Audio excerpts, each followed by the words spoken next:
આપણે સારું દર્શન કર્યું.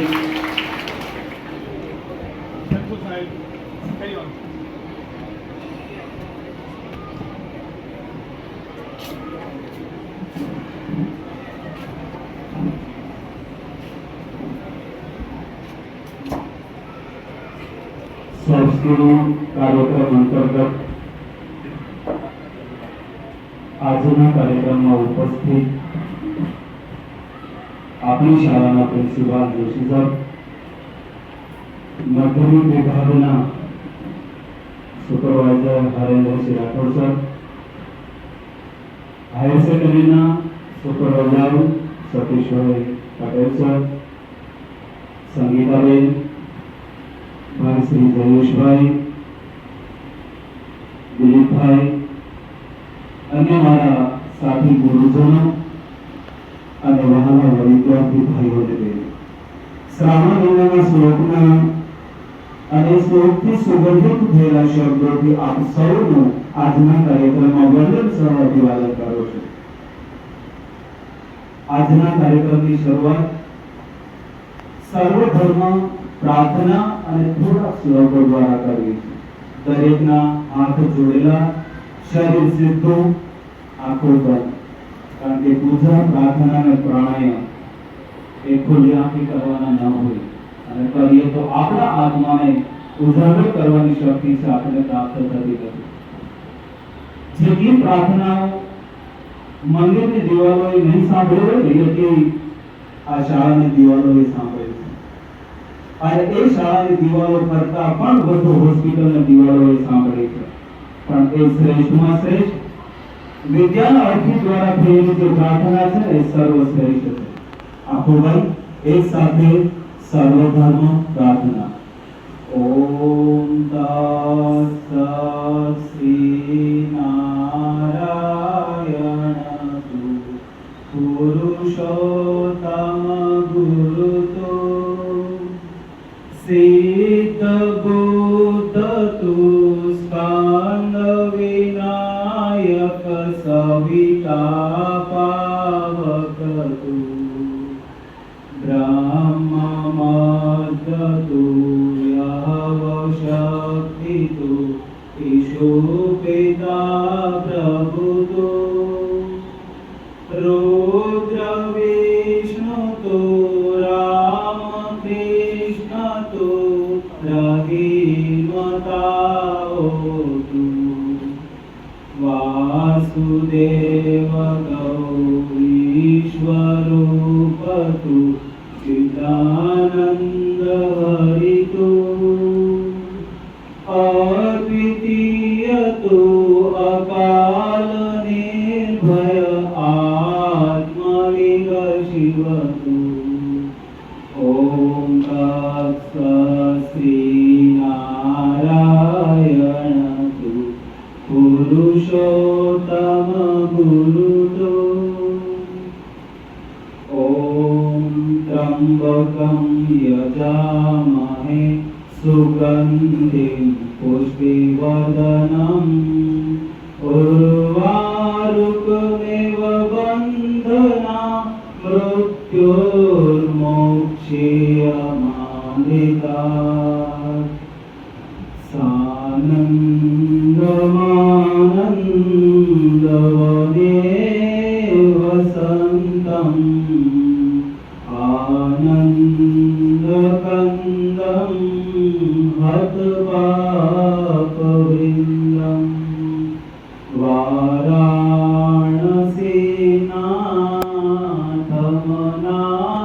वाराणसीनाथमनाथनाथं श्रीविश्वनाथं शरणं प्रपद्ये.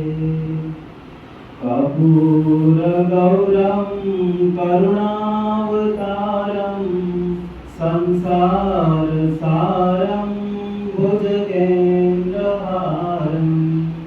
सदा वसन्तं हृदयारविन्दे भवं भवानी सहितं नमामि.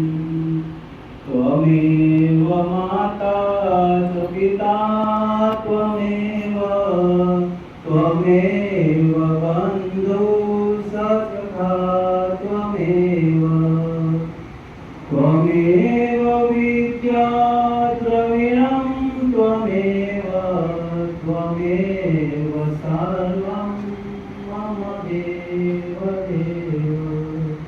ॐ शान्ति शान्ति शान्ति। આ ભાવાત્મક બુદ્ધિમત્તા કાર્યક્રમ હાઈસ્કૂલના આ પ્રાર્થના ખંડમાં પહેલો મારો કાર્યક્રમ આજે પ્રસ્તુત થઈ રહ્યો છે। અહીંથી જે રજૂ કરવામાં આવે એમાં તમને ક્યાં ભાવ દેખાય છે, ક્યાં લાગણી દેખાશે, ક્યાં અભાવ દેખાશે અને ક્યાં પ્રભાવ દેખાશે એ તમારે નક્કી કરવાનું છે।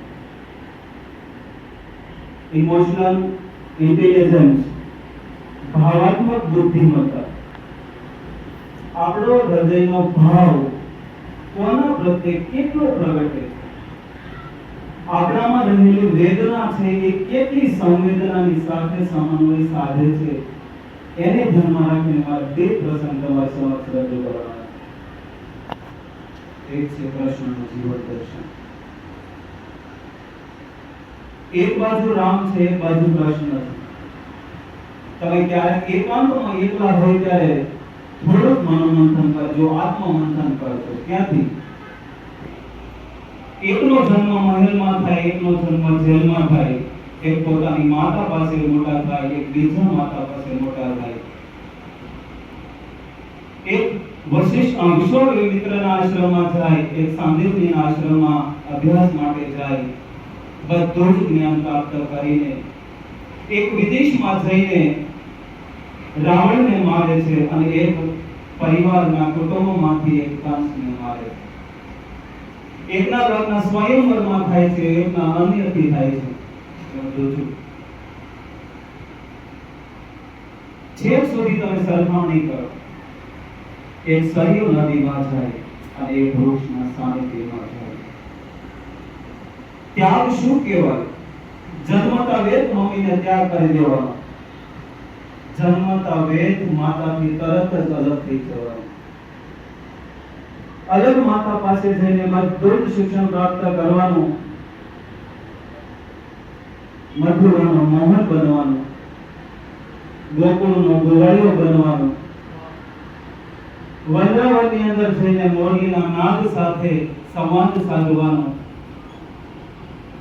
હજી થોડોક રાજ કરવાનો સમય આવે ત્યાં બલરામને એ મથુરાનું રાજ સોંપીને દ્વારકા જતું રહેવાનું, દ્વારકા સોનાનું સિંહાસન બનાવીને સોનાનો મહેલ બનાવ્યો, દ્વારકાના નાથ બન્યા, ત્યાં કુરુક્ષેત્રમાં જવાનું, કુરુક્ષેત્રની અંદર જઈને સમજાવવાનો ખૂબ પ્રયત્ન કર્યો। મિત્રો યાદ રાખજો, જો સમજાવવાથી જો બધા સમજી જતા હોત ને તો આ મોરલી વાળો કુરુક્ષેત્રનું યુદ્ધ ન થવા દે। ખૂબ પ્રયત્ન કર્યો, ન સમજ્યા, યુદ્ધ થયું, ગાંધારીનો શ્રાપ લઈને પાછો આવવાનો અને છતાં આપણે કૃષ્ણ વિષાદ યોગ ન જન્મે। ભગવદ ગીતા ને મેં ખૂબ આત્મસાત કરી છે। એક જ વસ્તુ મને મળી છે, નથિંગ ઇઝ પરમેનન્ટ। આ જીવનમાં પરમેનન્ટ કાંઈ નથી, તમારે છોડવું જ પડશે।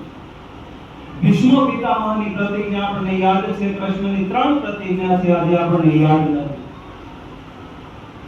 ગોકુળ, મથુરા, વૃંદાવનને છોડવાનો સમય આવી ગયો। આ 3ને ધ્યાનમાં રાખીને 3 પ્રતિજ્ઞા જીવનમાં કરી યાદ રાખજો કે આજથી હું આ ધરા ઉપરથી, આ ભૂમિ ઉપરથી હું કાયમ માટે અલગ થઉં છું। ત્યારે એની પહેલી પ્રતિજ્ઞા એ કરી કે આજથી હું ક્યારે મારા હાથમાં મોરલી નહીં લઉં। તમે કલ્પના કરજો, મોરલી એમની સૌથી પ્રિય હતી અને છતાં પહેલી પ્રતિજ્ઞા કરી કે આજથી હું ક્યારે મારો હાથ મોરલી નહીં લઉં। મોરલી સૌથી વધારે પ્રિય હતું અને છતાં એને બીજી પ્રતિજ્ઞા કરી કે આજથી હું ક્યારે મોરલી ધારણ નહીં કરું। ત્રીજી પ્રતિજ્ઞા મિત્રો બહુ અઘરી હતી, યાદ રાખજો। આજથી આ ઘરાને છોડ્યા પછી હું ક્યારે મમ્મી પપ્પાને મોઢું નહીં દેખાડું। તમારી કારકિર્દી બનાવવા માટે, તમારે શ્રેષ્ઠ કાર્ય કરવા માટે, તમારે આગળ વધવા માટે તમારે તમારી માતાની ગોદ, તમારું વતન છોડવું પડે. ઘરમાં રહીને આજ સુધી કોઈ મહાન થયું નથી.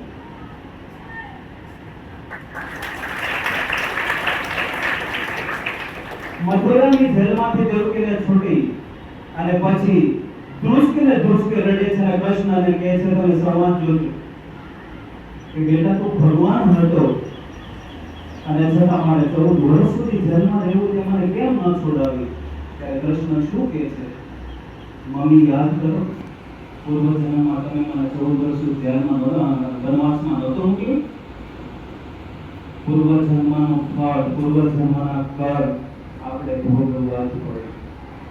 દેવકી એટલે કોણ? દેવકી એટલે કોણ? કઈ યાદ રાખજો. યશોદા એટલે કોણ? કૌશલ્યા. જન્મ દેવકી હતો, યશ બધો યશોદા લઈ ગઈ. યશોદાના ઘરે કૃષ્ણ ગયા પછી દરરોજ એક ભિખારણ ત્યાં એના ઘરે આવે છે, કારણ કે યશોદાને ડર હતો કે આને મારવા માટે બધી બાજુથી બધા જ તત્વો કામ કરી રહ્યા છે, મારા ફળિયાની અંદર કોઈ પગ ન મૂકવું પડે. દરરોજ એક ભિખારી છે, ભિખારણ બનીને આવે છે, યશોદા છે કાઢી મૂકે છે, દરવાજો બંધ કરી દે છે. 7, 8, 9 દિવસ સુધી આવું થાય છે. 9મા દિવસે ફળકી ખુલ્લી હોય છે, યશોદા કામ કરતી હોય છે અને કાનુડો છે ફળિયાની અંદર ઘોડિયામાં હેરતો હોય છે. એ ભિખારણને લાભ મળી જાય છે કે આજે મારે ફળિયામાં જવું છે. ત્યાં જાય છે, યશોદા દોડે છે, સાવરને એને મારવા મળે છે.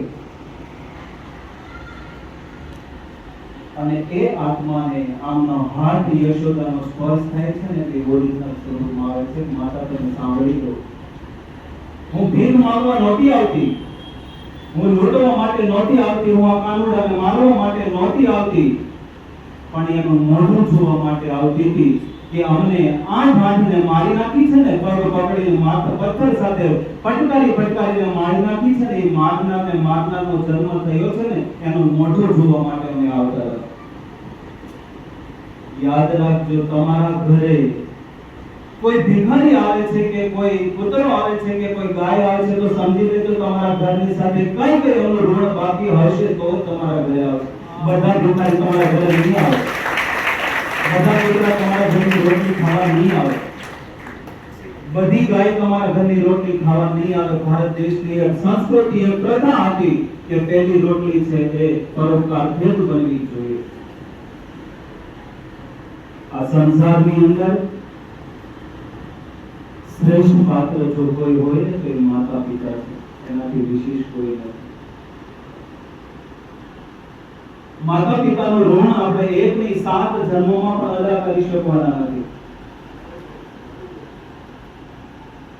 એક દીકરીના લગ્ન થાય છે, દીકરી કોલેજ કરતી હોય છે, એને કારકિર્દી બનાવી, ત્યારે પગભર થવું તો એના શોખ પૂરા કરવાના. એના પપ્પાને સમજાવે છે, પપ્પા મારે લગ્ન નથી કરવા, મારે હજી ભણવું છે, મારે કારકિર્દી બનાવી છે, મારા શોખ તો પૂરા કરવા દો. પપ્પા કાંઈ સાંભળતા નથી. એટલે એને એમ થયું કે હવે એક વખત હું દાદા પાસે જાઉં, પિતાને માતાને ધ્યાનમાં રાખી મારે 2 પંક્તિ તમારી સમક્ષ ગાવી છે. તમે જોજોમાં ભાવાર્થ એનો વેદનાની લાગણી. ઘેરો વડલો ને ઘેરો છાયડો રેલો, ઘેરો વડલો ને ઘેરો છાયડો રેલો, મારા કુટુંબમાં મારો બાપ છો, ઘેરો વડલો ને ઘેરો છાયડો રેલો, મેં આંગળી પકડી તી મારા બાપની રેલો. તો એની સામે માતાનું પાત્ર છે. સાહિત્યની અંદર દીકરીને માતાને ધર્મ રાખી જેટલું સર્જન થયું છે ને એટલું દીકરાને પિતાને ધર્મ રાખીને નથી થયું, એટલું બધું ખેડા નથી થયું. મારી જનમની દેનારી માં, મને તારી યાદ બહુ આવે, મને તારી યાદ જ આવે મારી પાપણો પલાળે મારી જનની દેનારી માં મને તારી યાદ જ આવે મીઠા મધુને મીઠા મેહુલારેલો એથી વિધિ છે મોરી માત જો જનની જોડ સખી નહીં ચડે એટલું યાદ રાખજો તમારા દ્વારા અથવા આપણા દ્વારા આપણા મમ્મી પપ્પાના આઘાત લાગે એવું કામ જિંદગીની અંદર ન થવું જોઈએ જીવનમાં બે વખત તમને આઘાત લાગે છે એક દીકરી ઘર છોડે ત્યારે દીકરો તર છોડે ત્યારે એની પાસે કોઈ રસ્તો નથી આખી દુનિયા સામે લડી લેતો બાપ પોતાના ઘરના એક ખૂણે રડી પણ લે છે એ દીકરીએ એમ કીધું કે મારે લગ્ન નથી કરવા હવે દાદા પાસે જાય છે તમે જોજો દાદા તો મારા પપ્પાને સમજાવો મારે લગ્ન નથી કરવા અને સરસ મજાની દીકરી પંક્તિ લખે છે કે મધુમીઠા મોરડાના ઝાડ નીચે બેસીને દાદાને લંબી હતી જેથી લેખિત લખવાનો બાકી રહ્યો ને મારા અંગે થોડા દેતી દાદાને સમજાવવા માટે જાય છે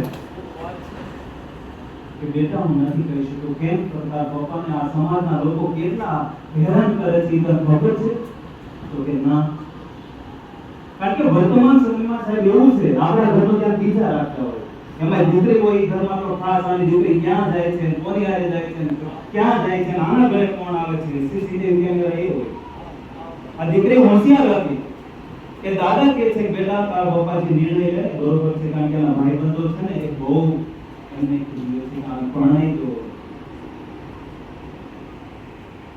બધી દીકરીના નસીબમાં પિતા હોય છે એટલે યાદ રાખજો બધા પિતાના નસીબમાં દીકરી નથી હોતી તમારા ભાઈ હોય દીકરી હોય તુલસી પ્યારો હોય ને ગાય હોય ને એટલે ઘરની અંદર કોઈ તકલીફ ન હોય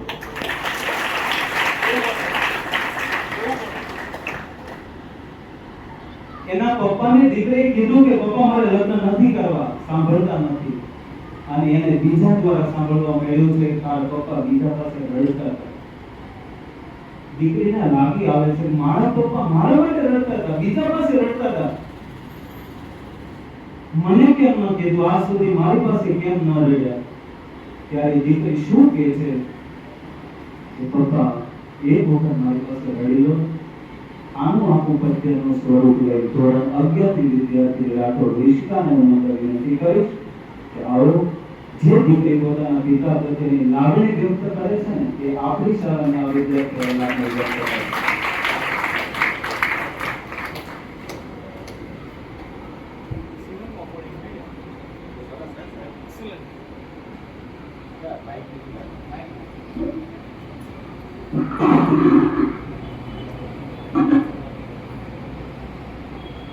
નમસ્કાર હું અધ્યાપકમાં અભ્યાસ કરતી રાઠોડ ઋષિકા હું આજે આપ સર્વે સમક્ષ એક ગઝલ રજૂ કરવા જઈ રહી છું જેના બોલ છે મારા પપ્પા રોઈ લો તમારી એટલી આશા કે તમે તેને શાંતિથી સાંભળો આંખોમાં આંસુ ક્યારેય આવવા નથી દેતા આંખોમાં આંસુ ક્યારેય નથી આવવા દેતા તો સાચવીને રાખેલા આંસુનું તમે કરો તો શું છાતીના ગોળાઓમાં સાચવી રાખેલી પીડાને ક્યાં ઇન્વેસ્ટમેન્ટ કરો છો કે પછી દર મહિને થોડું ખાનગીમાં રડી લઈને લાગણીઓના EMI ભરો છો પપ્પા તમે કાયમ લડતા જોયા છે રડતા નથી જોયા ટ્રાય તો કરો એકાદું દુઃખ એકાદી પીડા કોઈ તો એવી તકલીફ અંદર પડી હશે જે તમે હજુ સુધી કોઈને કહી ના શક્યા હોય એકવાર તમારી અંદર જોઈ લો ને પપ્પા મારી સામે થોડા રોઈ લો ને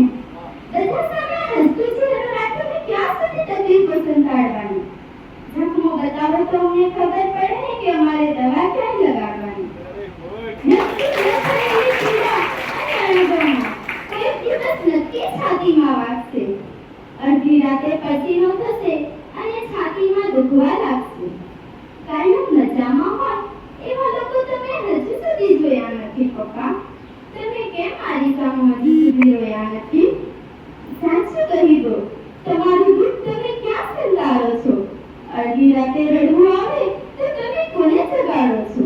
હું ક્યાં એવું કહું છું કે આફતો અને સામાજિક તકલીફો સામે તમે એકલા હાથ લડ્યા નથી?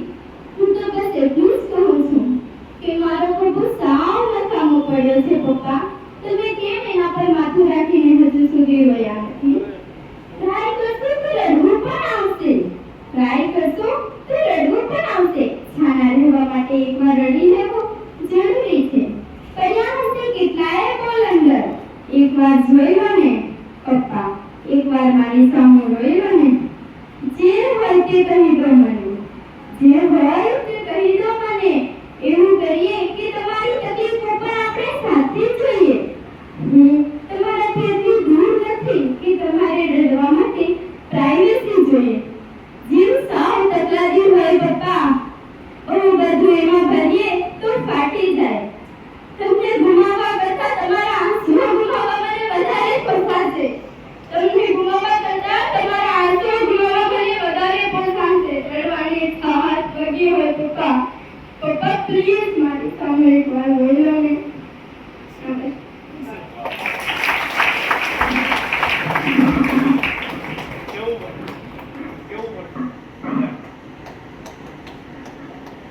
દીકરીની વેદના પપ્પા પાસે દીકરી સાંભળી શકે. તમારી પાસે કોઈ ભાવથી આવે, અભાવથી આવે અને પ્રભાવથી આવે. ભાવથી આવે તો એને ભરપૂર પ્રેમ આપો. અભાવથી આવે તો એને મદદ કરજો અને પ્રભાવથી આવે ને તો એટલું આત્માને પૂછો કે તમને નિમિત્ત બનાવ્યા. હવે આજ કાર્યક્રમને ધ્યાનમાં રાખીને એક વિડીયો નિહાળી છે. વિદ્યાર્થી અને શિક્ષકને વર્ગખંડનું વાતાવરણ છે એ ઘણું બધું તમને એમાંથી કહ્યું છે. 3 મિનિટનો વિડીયો આપણે ઘણું બધું સમજાવી ગયું.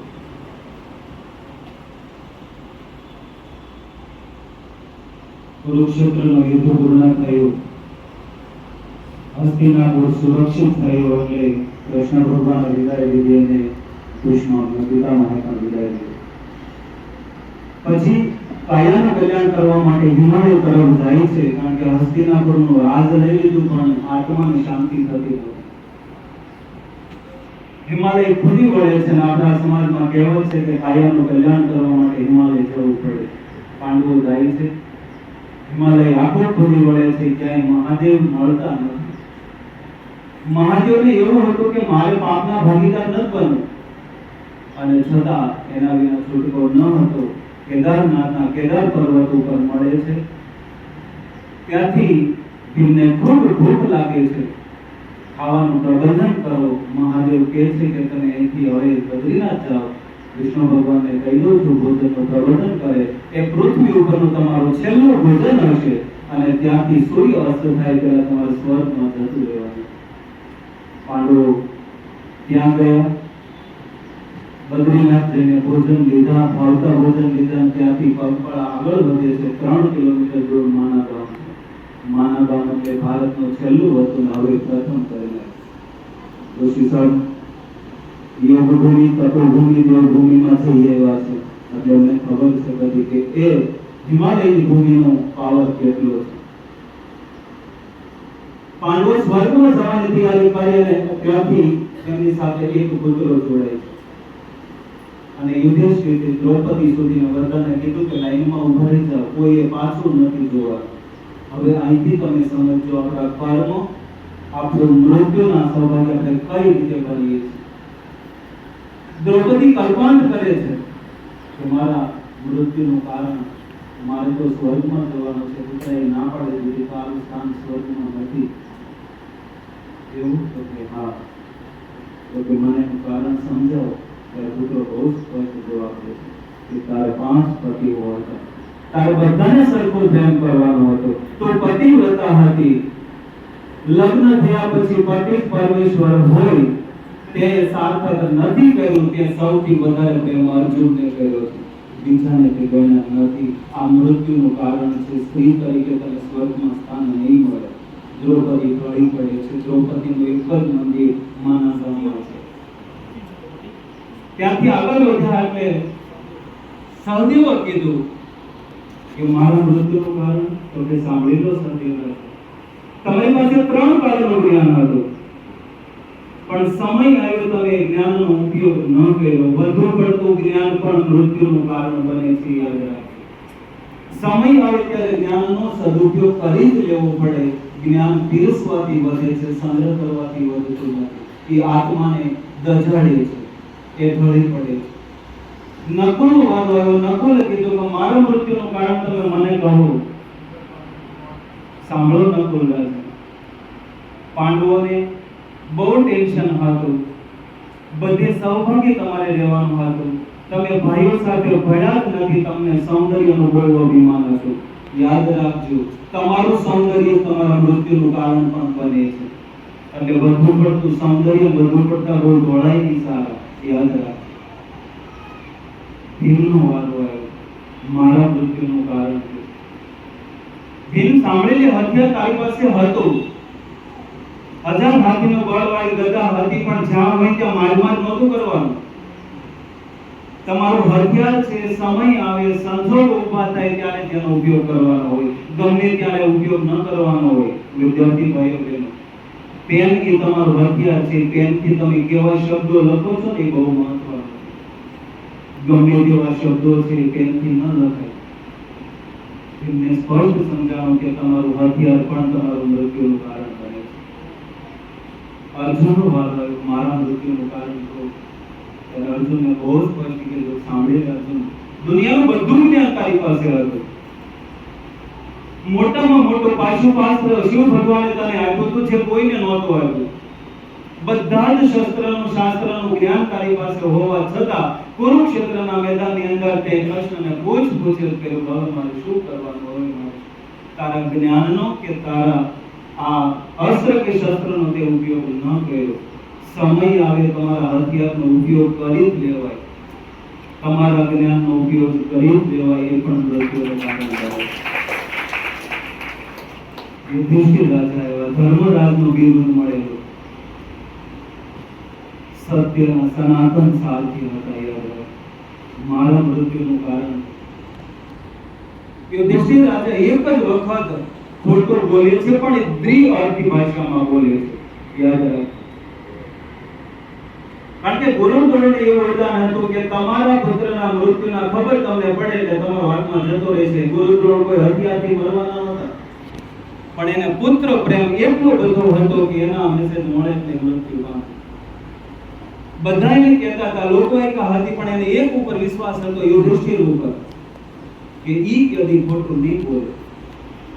એને પૂછે છે કે આ સત્ય ઘટના છે, હું સાંભળું છું. ત્યારે યુધિષ્ઠિર દ્વિઅર્થી ભાષામાં બોલે છે કે અશ્વત્થામા ભણાયો.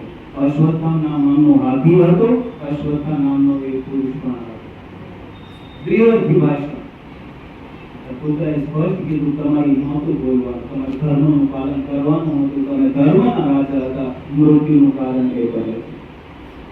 આ રીતે સ્વર્ગમાં જાય છે. ત્યાં પછી ઘણી બધી સ્ટોરી છે, પણ એક ઘટના એવી બને છે કે વર્ગખંડ શું છે? ગર્ભખંડમાંથી વર્ગખંડમાં આવેલા બાળકને આપણે પાલન પોષણ કેટલું કરવું એ જવાબદારી ગુરુજનની પર છે. ગુરુજન જ્યારે ક્લાસની અંદર આવે છે ત્યારે વિદ્યાર્થીઓના મનની અંદર કેવા શબ્દો હોય કે એક મમ્મી જેવું તો ફીલ આપો સાહેબ, ક્લાસમાં આવો ત્યારે એક સ્માઈલ તો આપો સાહેબ. ઇંગ્લિશ સાયન્સ મેથ્સ નો આપ્યો એવી રીતે સપના જોવાનો તો સમય આપો સાહેબ. તમને ગમતા રસ્તે અને હંકારીશું, ગમતા સપનાની તો ડ્રાઈવ આપો સાહેબ. આ પેન્ડ્રોલ સાયલન્સની દિવાલોની વચ્ચે તિરાડો જોઈ એક તો લાઈવ આપો સાહેબ. શાળાના વર્ગખંડની અંદર બનેલી એક ઘટના આપની સમક્ષ રજૂ કરવા માટે ધોરણ 12 અને વિદ્યાર્થીની વૈશાલી સરને રજૂ કરવા છે. તો સર આમ તો શાળાની અંદર પ્રથમ ભાગ મૂક્યો ત્યારે પહેલી પંક્તિનું સર્જન કર્યું હતું. કદાચ શબ્દોમાં કંઈ તો ક્ષમા કરજો. રજૂ કરીને તમને પગ મૂકતા જ પોતાના લાગે છે. પ્રિન્સિપાલ કંઈક ઓર લાગે છે. ના જરાય કમજોર લાગે છે. પ્રિન્સિપાલ કંઈક ઓર લાગે છે. એક તો શોકાન કષ્ટદાયક ને તોય એલડીની મોહર લાગે છે. ખૂબ કિંમતી છે તેમની ભાષા, મને સોના મોહર લાગે છે. તડકો વેઠી છાંયડો આપે, પોતે ગુલમોહર લાગે છે. એમ બોલે કઈ નહીં બધું, શબ્દો નવા નકોર લાગે છે.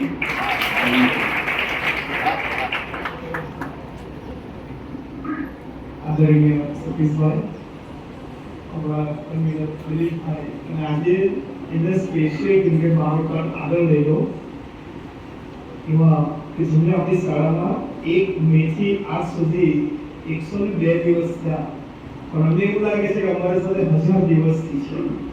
આદરણીય મકવાણા સાહેબ, સાથી શિક્ષક મિત્રો, વિદ્યાર્થી મિત્રો, સાહેબે જેમ રીતે શરૂઆત કરીને માઇન્ડ બ્લોઈંગ, મારી લાઈફમાં 38 વર્ષ કોઈ કાર્યક્રમની શરૂઆત પહેલી વખત થઈ. કાર્યક્રમ પાડો અને સાચા મંત્રમુગ્ધ થઈ ગયા. એ પેલું સાંધા જ કરે. મહાભારત, રામાયણ, શ્રીમદ ભાગવત, મહાપુરાણ, આ બધું જોડીને કેટલું સરળતાથી પીરસે છે. એ દીકરી તો ગીત ગાયું માની ગયા, બેટા માની ગયા. જીવનમાં ઇમોશન્સ આવે તો જ કઈ જીવન કહેવાનું. કોઈના માટે હોય સહિયારા નહીં, સહિયારા સહિયારા સહિયારા સહિયારા નહીં, સહિયારા. તો મિત્રો, આજના પ્રોગ્રામને સાહેબે ચાર લહેરાવી દીધા. સાહેબ મને તો ગૌરવ ઈચ્છા છે બેસવાની. સાહેબ હતા સતીશભાઈ, સતીશભાઈ મારે આવું છે બેસવી છે. બે ત્રણ હવે પ્રોગ્રામ જીવનનો ક્યાં મળે લાગે તમને? આ કુદરતી રીતે અમુક થતું હોય છે. કેટલું સરસ સમજાવ્યું છે. ફાઇન દ્રૌપદીની વાત કરી. આ બધું જીવનમાં તમારી અંદર બધા જ રહેલા છે. અને સાહેબે આ પ્રોગ્રામમાં બધું ભણીને જે કહેવાનું છે કે કેટલી સરસ કેવી હતી. એક શિક્ષક પેલા રૂટ થાય પછી સિચ્યુએશનને ભાગે છે કહું છે. મિત્રો, તમારી સાથેનો અમારો વ્યવહાર પણ ઇમોશન્સનો જ છે. કે પગાર મળે શરીર કામ કરે એવું કોઈ માનતા નહીં. શરીરની લિમિટેશન છે. 1 કલાકમાં થાકી જશે. બેટા થાકતા નથી. આ થાકતા કેમ નથી? એટલા માટે ઇમોશન્સ. એ છેલ્લી વાત, જો તમે નક્કી કર્યું હું મારા માતા પિતા માટે આ વર્ષે 12મા ધોરણના છોકરા રિઝલ્ટ લાવો, એ નક્કી કરો હું લાવીશ, તો તમને કોઈ જાતનો થાક લાગશે નહીં. તમને કોઈ જાતનો થાક લાગશે નહીં. તમે 12 કલાક આરામથી કામ કરી શકશો. પણ તમે એમ વિચારો ચલો કેમ કરવું, કેટલો અભ્યાસ કરવો છે, કેટલા દિવસ છે, ક્યારે પરીક્ષા છે, આ બધું એબ્સ્ટ્રેક્ટ છે. અને એક ઇમોશન જોડાયો કે પપ્પા 1 જૂન 2026 આ મારી માર્કશીટ A1 ગ્રેડ વાળી તમારા માટે. આ ઇમોશન્સ જોડાઈ જશે તો ચાર લાગી જશે. ભગવાન તમને ખૂબ સત્ય, તમે નસીબદાર છો. મકવાણા સાહેબ જેવા આ દિલીપભાઈ આખી ટીમ તમને મળી છે. એનો મહત્તમ ઉપયોગ કરો. મિત્રો, સાહેબમાં એક આ સરસ મજાનું સાહિત્ય એના બધું લોહીમાં દેખાય છે.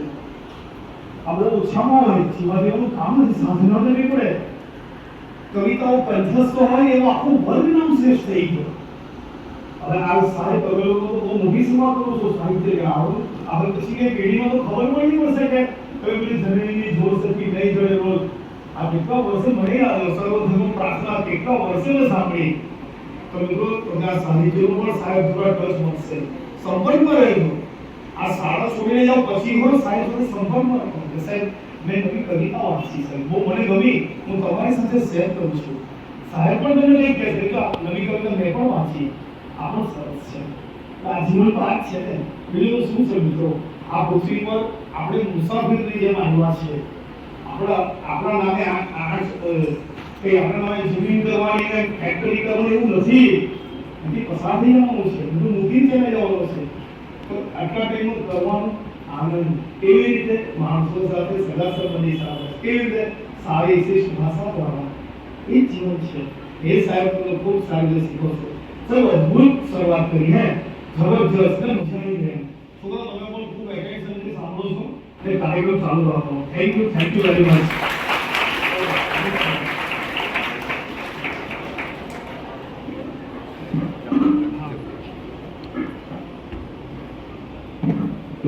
પ્રસિદ્ધ શાળામાં રેન્કર સ્ટુડન્ટની બનેલી ઘટના આપની સમક્ષ વિદ્યાર્થીની વાત હોય છે. વિદ્યાર્થી જો એના શબ્દોમાં રજૂ કરે ને તો એનો ભાર વધારે એટલે ધોરણ 12 અને વિદ્યાર્થીની વૈશાલીને હું નમ્ર વિનંતી કરું કે આવો અને આપની સમક્ષ બનેલી એ ઘટનાની રજૂઆત કરશે. વૈશાલી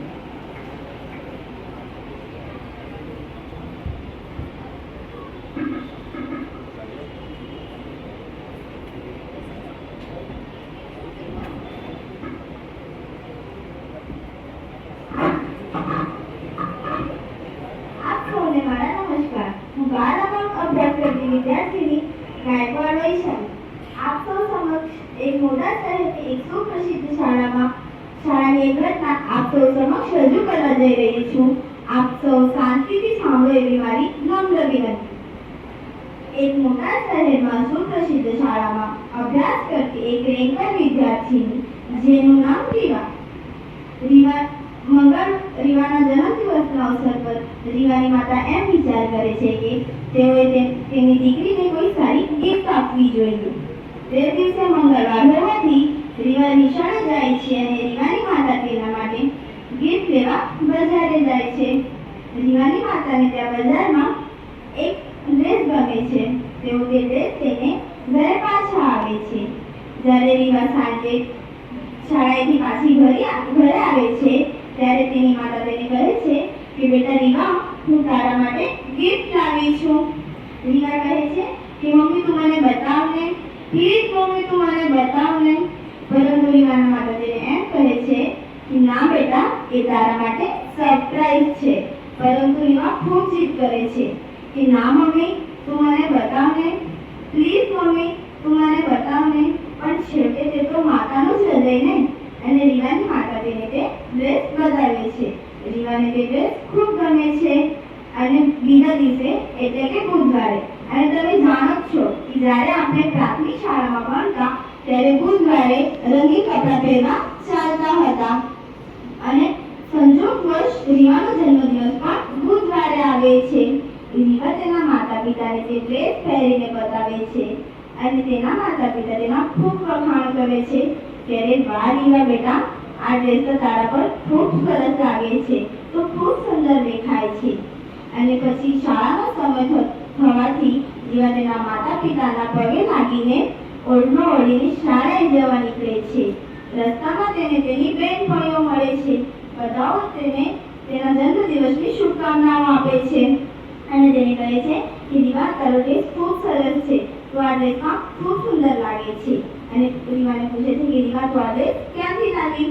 રીવા કહે છે કે આ ડ્રેસ મારા માતાએ મને મારા જન્મદિવસ પર આપ્યો છે. તેઓ કહે છે વાહ, ખૂબ સુંદર છે. વાતો કરતા કરતા તેઓ શાળાએ જાય છે.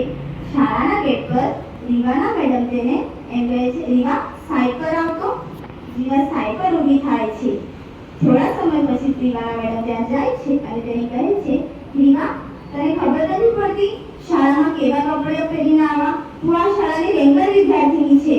રીવા કહે છે, મેડમ તમે મને સાંભળો તો ખરા, હું શું કહેવા માંગુ છું મને સાંભળી તો લો. પરંતુ રીવાના મેડમ તેનું નથી સાંભળતા અને તેને ખીજવાય છે. રીવા રડતી રડતી તેના વર્ગખંડમાં જાય છે. તે ખૂબ રડે છે.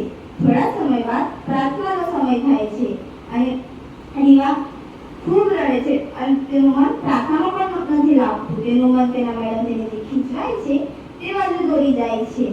હાજરીના સમયે જ્યારે રીવાનો નંબર આવે છે, રીવાના વર્ગ શિક્ષક તેને ઊભા કરે છે અને કહે છે કે રીવા, ઊભી થા તો. રીવા ઊભી થાય છે અને તેને કહે છે કે રીવા, તું કેવા કપડાં પહેરીને આવી છે? તને ભાન નથી પડતી તું આ શાળાની રેન્કર વિદ્યાર્થીની છે? તેને ખૂબ ખીજવાય છે. રીવા ત્યારે કહે છે, સર તમે મને સાંભળો તો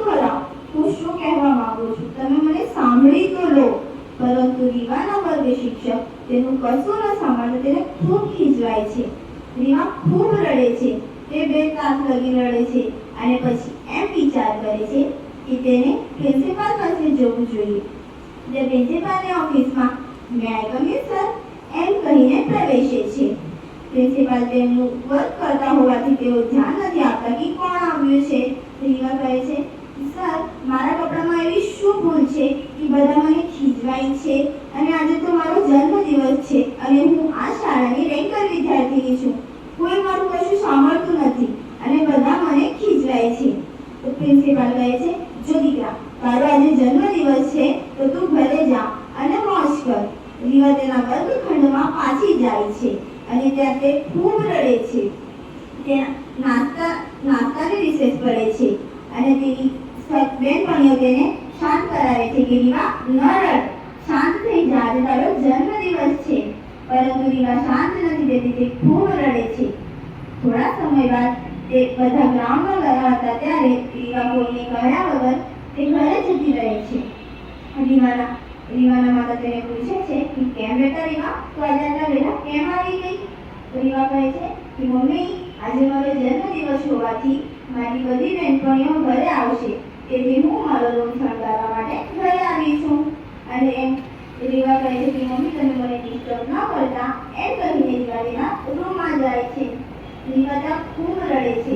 તે શાળાના ગેટમાં પ્રવેશે છે. ત્યાંથી લઈને ઘરે આવવા લગીની બધી વાતો યાદ કરીને તે ખૂબ રડે છે, ખૂબ મનોમંથન કરે છે અને પછી તે એમ નિર્ણય કરે છે કે હવે તેને આ જગતમાં જો આ જ રીતે ભણવું હોય તો તેને નથી ભણવું, તેને આ જગતમાં નથી રહેવું.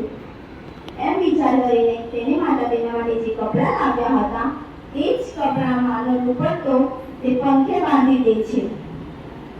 પછી તો તમે જાણો જ છો કે શું થયું હશે. તો શું તમે મને કહી શકો છો કે આમાં કોની ભૂલ હતી? રીવાની માતાની કે તેઓ તે કપડાં લાવ્યા, પરંતુ રીવાની માતા તો તેના માટે તે કપડાં સમાજ અને તેની શાળાને વાતાવરણને વળગી રહે તેવા લાવ્યા હતા કે પછી રીવાની કે તે કપડાં પહેરીને શાળાએ ગઈ. પછી રીવાના શાળાના શિક્ષકોની માનસિકતાની તેનો જન્મદિવસ એટલે તેને ખુશીનો દિવસ તેના મૃત્યુમાં બદલાઈ ગયો. આભાર.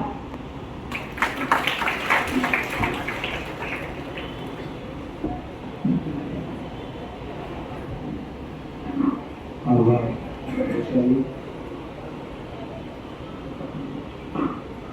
ત્રણ પંક્તિઓ આપની સમક્ષ રજૂ કરીને પછી છેલ્લો વિડીયો જોઈશું કે આપણે કાંઈ કરવું જોઈએ.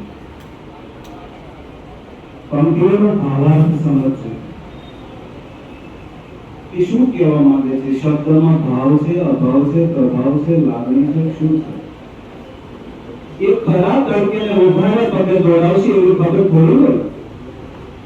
એ ખરા તડકેને ઉઘાડા પગે દોડાવશે એવી ખબર થોડી હોય ને વ્યથાઓ ડાકોરોની જેમ પાછળ દોડશે એવી ખબર થોડી હોય. હા ખબર છે, મેં જ તો એમને કીધું હતું કે સ્મરણ કોદાળી જેવા હોય છે. હા મેં જ તો એમને કીધું હતું કે સ્મરણ કોદાળી જેવા હોય છે, પણ દર વખતે મારી પાસે કોદાવશે એવી ખબર થોડી હોય.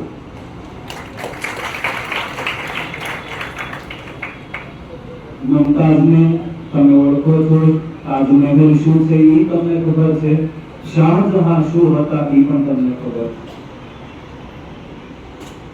અરે ઓ તાજના જોનાર, તને એ ગુજરાલ લાગે છે?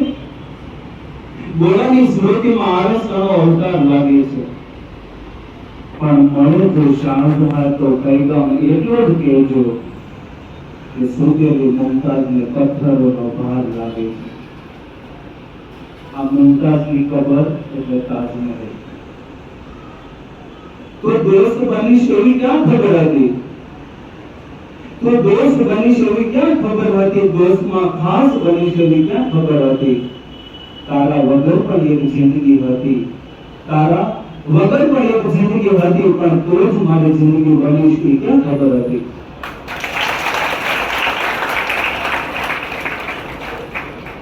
વરસાદ માટે પૂરતા વાદળા સ્થિત નથી હોતા. વરસાદ માટે પૂરતા વાદળા એવું નથી હોતા ઉપરવાસ પણ વરસાદ જેવું હોવું જોઈએ. ખાઈ પીને ગઝલો નથી લખાતી, હૃદયમાંથી લોહી વહેને વચ્ચે કાગળ ધરવો જોઈએ. ત્યારે આ સાહિત્ય બંધાય. કાર્યક્રમના અંતમાં બીજો વિડીયો સોંગનો છે, બધાને ગમશે. ગાવું હોય તો પણ છૂટ છે, બધા ગાજો તો મજા આવશે. વિડીયો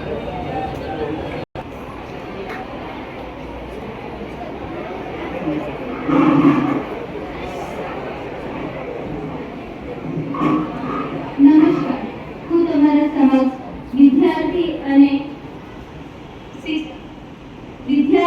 શિક્ષકો વચ્ચેનો સંવાદ રજૂ કરવા માંગુ છું. તે તમે શાંતિપૂર્વક સાંભળશો એવી મારી આશા. થોડું મમ્મી જેવું તો ફીલ આપો સાહેબ, થોડું મમ્મી જેવું તો ફીલ આપો સાહેબ. ક્લાસમાં આવો ત્યારે સ્માઈલ તો આપો સાહેબ. ઇંગ્લિશ સાયન્સ અને મેથ્સ નો આપ્યો એવી રીતે, ઇંગ્લિશ સાયન્સ અને મેથ્સ નો આપ્યો એવી રીતે. ગમતા સપનાની તો ડ્રાઈવ આપો સાહેબ. આ પિનરોક સાયલેન્સની દિવાલોની વચ્ચે, આ પિનરોક સાયલેન્સની દિવાલોની વચ્ચે. તિરાડો જેવું તો લાઈવ આપો સાહેબ. પંખા વાળ્યા છે, હા એ છે ભૂલ અમારી. પંખા વાળ્યા છે, હા એ છે ભૂલ અમારી. ભૂલ છે એનું નામ ન ક્રાઇમ આપો સાહેબ.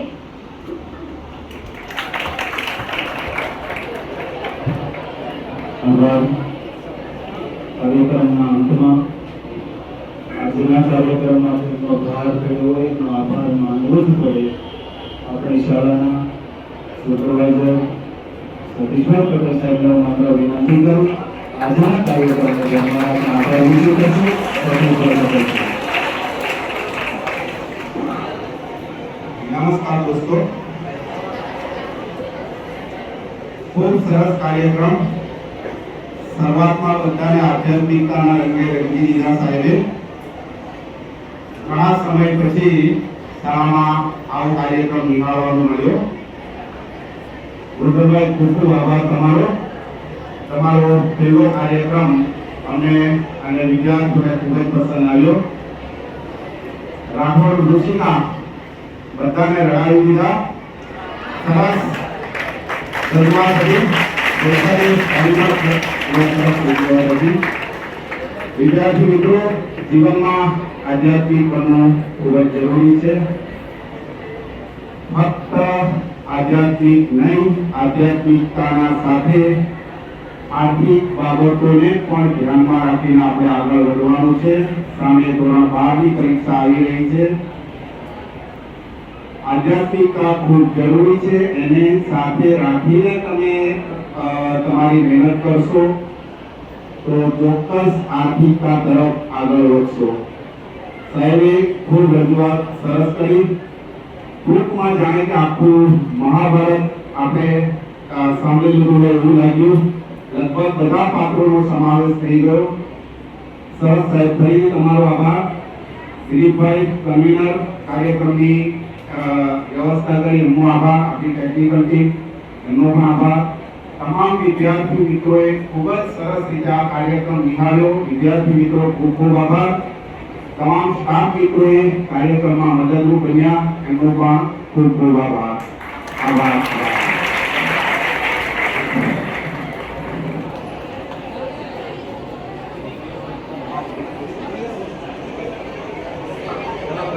અહીંયાથી છોકરાઓ લાસ્ટ ટાઈમે પાછળ નીકળજો.